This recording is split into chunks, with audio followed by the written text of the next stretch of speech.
All right, let's dive into something that might just completely flip how you see, well, everything. It's called the TAN paradigm, and it asks a pretty wild question. What if you're not just living in reality, but you're actually creating it second by second? So let's just start with a huge question. I mean, really think about it. Look around the room you're in right now. Your screen, the chair you're sitting on. Is any of that stuff actually, objectively, real? Okay, so to even begin to unpack this, we have to start by messing with our most basic, fundamental assumption about how we experience the world around us. It's kind of like finding a glitch in the system. So here's the fundamental split, right? Normally we think our eyes are kind of like cameras, just passively taking in a world that's already out there.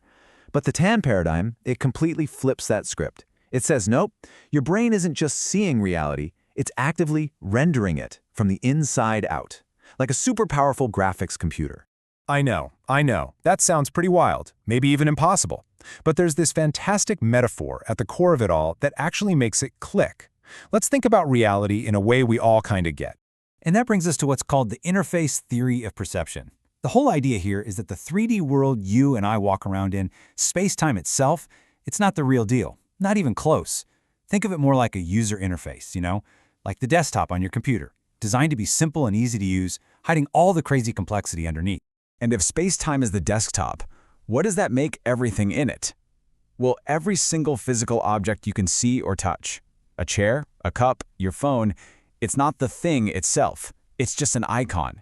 It's a simple symbol representing a ton of information, but it's not the information.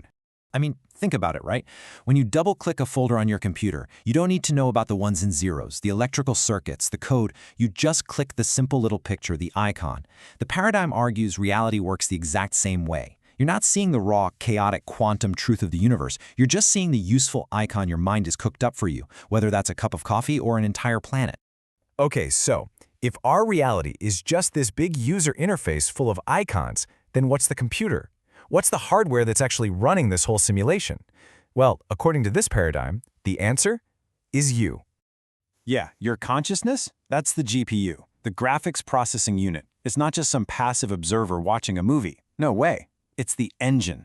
It's the powerful piece of hardware that's literally taking raw, unformed potential and computing it into the solid stuff we call matter, just by looking at it. So how does that even work? Well, before your consciousness gets involved, the idea is that reality isn't fixed. It's what you might call a probability cloud. Just imagine this, a swirling, shimmering fog of infinite possibilities, where literally anything that could happen is happening all at once. And here's how it goes down, step by step. First, you have that cloud of pure potential. Then, step 2, your consciousness, your personal GPU, turns its attention to it. It observes. And that's the magic moment. Step 3, the very act of you looking at it forces that wave of infinite possibilities to just collapse. It collapses into one single solid fact that then gets rendered into your personal experience. Boom. What was just a possibility is now real.